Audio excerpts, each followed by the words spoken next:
Золотой гарпун и чудо Батьера. Начну с того дня, когда Батьер, лучший рыбак в нашей труппе, чуть не пошел ко дну. Обычно он выходит в море с одним лишь гарпуном и каждый раз возвращается вовремя с отличным уловом. Но в тот день он не вернулся. Рочья сразу заволновалась С Батьером что-то не так. и мигом собрала спасательную команду. Мы носились по берегу, пока, наконец, не вытащили Батьера из воды. Мокрого, измученного, без его верного гарпуна. Тот, как оказалось, увяз в боку у какого-то свирепого Тассета раздора и был утянут в морскую пучину. Бедняга Батьер впал в отчаяние. Без гарпуна будто потерял половину своей души.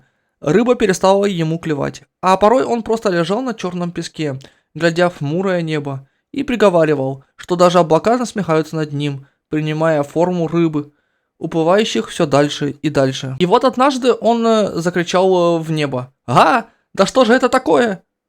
А дальше случилось нечто удивительное. Тучи разошлись, словно по чужой воле, и солнечный свет пролился на берег, превратив небо в сверкающее море. Прямо в центре этого сияния появился золотой гарпун.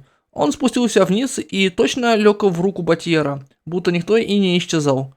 В тот же миг рыба снова хлынула к нему со всех сторон, словно желая поддержать своего рыбака. Вдохновленный этим чудом, Батьер наловил полный садок и вернулся к труппе с таким видом, будто родился заново. Вечером мы устроили пир на весь берег. Рочья и Пера приготовили жареного кальмара, сливочный суп из моллюсков, рыбные стейки с перцем. Господи, какие запахи тогда витали! Народ вокруг костра объединился. Песни пели, шутки шутили, кто-то даже бегал с рыбным шампуром наперевес, как с мечом, чем вызывал дикий хохот у всех нас. Посреди этой суматохи Батьер вдруг остановился и посмотрел на нас так тепло. Он словно почувствовал, что жизнь снова обрела смысл, и рыбачить он будет не зря, а для людей, которые его ценят и ждут. Пока пир шел полным ходом, я заметил, как Рочья хитро переглянулась с Пера, а затем спрятала какую-то коробочку. Клаудкастер, кажется, в стоге сена. Уже позже я понял, что все это они подстроили, чтобы поднять Батьеру настроение. Заставили его гарпун явиться с небес. Вот такая она, Рочья. Всегда готова незаметно вернуть людям то, что они потеряли, причем как ловко, что аж кажется настоящим волшебством. С тех пор в репертуаре труппы появился номер «Батьер и золотой гарпун». Мы до сих пор иногда его разыгрываем с дымящимися рыбными стейками и веселыми прибаутками. Первое испытание для помощника капитана. Теперь расскажу, как Рочья стала нашим первым помощником. В труппе дураков действует правило: кто хочет занять место помощника капитана, обязан пройти суровые испытания на воде. И тренером назначается самый умелый штурвальный. Для Рочьи это была Тина. Не успела Рочья как следует подняться на борт, как Тина повела корабль Эхо прямо в сердце бушующего шторма. Небо почернело, волны вздымились, гроза громыхала, да так, что у кого угодно мурашки бы побежали по коже. Но Рочья, казалось, даже не вздрогнула, села в уголке и раскладывала сценарии Пера, будто в обычной театральной палатке. Правда, когда поверх волн стали появляться странные огни, глаза Тассетов раздора, а ветер принес зловещие шепоты, спокойствие Рочьи слегка дало трещину. Рука у нее дрожала, когда она убирала сценарий и хваталась за борт. Тина, видя, что Рочьи страшно, не придумала ничего лучше, чем громко запеть, так, чтобы дрожь прошла по всему кораблю. Мощный голос Тины слился с резонансом корабля Эхо. И тут Рочья тихонько подхватила мелодию. Голос у нее звучал мягче, немного дрожал от страха, но она не останавливалась. К тому же она достала подзорную трубу и принялась искать безопасный путь в океане волн и тьмы. Песня становилась все громче, заглушая шепоты, пока корабль не выбрался из шторма на рассвете. Когда мы вернулись на сушу, Рочья выглядела такой же спокойной, как всегда, но все знали: она прошла испытание. Даже Тина, обычная рубака без сентиментов, сказала потом с гордостью: «Рочья? Да, она надежная. Хорошая девочка, заслуживает и уважения, и теплых объятий. А насчет вокала? Может, не идеален, зато поет от души». Волшебный билет для Люки. С детьми и новенькими, которые оказываются на нашем берегу, Рочья всегда особенно заботлива. Люка – один из тех малышей, кого мы подобрали на берегу. Как-то Люка захныкал: «Хочу к маме, хочу домой, а у меня только билет в одну сторону, и я его потерял. Показал он этот билет. Билет в страну чудес, в один конец. Аккуратно выписанный красивым почерком и украшенный цветочками. Рочи сразу смекнула, что тут мама постаралась, потому что орден, никак бы не стал выдавать такие теплые проездные. Но как объяснить это ребенку, который цепляется за билет, как за последнюю надежду? Она немного подумала, потом вернулась с новым билетом, обратным. На нем были рисунки ракушек, цветы, штамп «Прибыл в страну чудес». Все вручную, очень мило и ярко. Люка аж расцвел от счастья.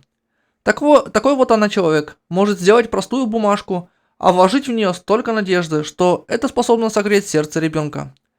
Знаете, когда-то и ей самой вручили похожий обратный билет. Вот тогда она впервые поверила, что не все потеряно. Собственная изгнанница.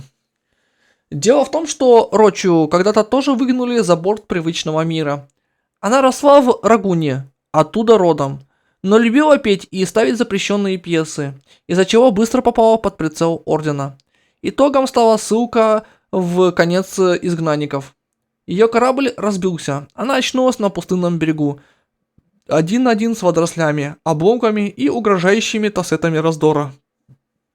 Думала, это конец. Но тут появился Пэра, странная говорящая коробка. Он протянул ей нарисованный вручную, а обратный билет. Сунул в руки старый сценарий и подарил маску для спектакля. А потом еще позвал ее вступить в труппу дураков. Вернее, мы все накинулись на нее дружно. Тина громко пела. Бардалина сыпал лепестками. Бранд раскачивался на канате с плакатом «Добро пожаловать!». А Пэра из своей коробки полил конфетти. Грохот, смех, музыка, будто праздничный карнавал в крохотном лагере изгнанников. Вот так Роча узнала, что и в изгнании можно встретить людей, готовых стать твоей семьей. Мастерица на все руки.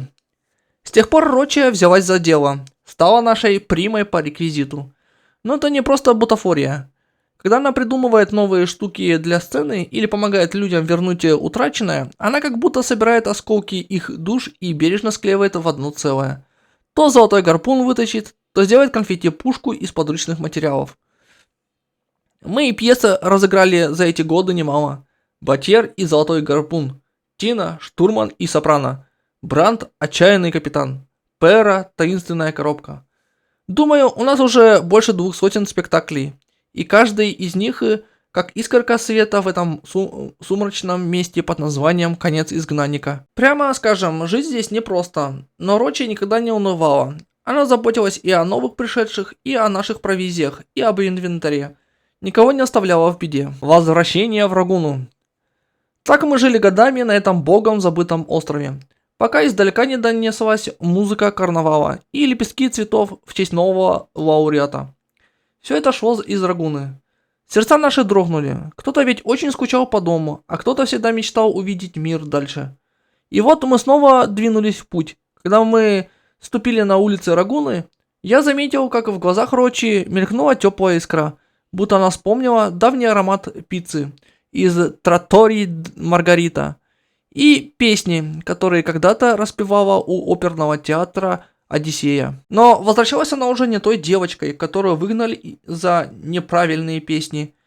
Теперь это была надежная и добросердечная первая помощница труппы дураков, готовая превратить улицы Рагуны в сцену для новых историй о радости и свободе. И шла она с высокой поднятой головой, а ветер, казалось, сам подталкивал ее вперед, раскрывая для нее и для нас целый новый мир. Вот такая она, Рочия. Если вы спросите меня, что же главное в Рочи, я отвечу.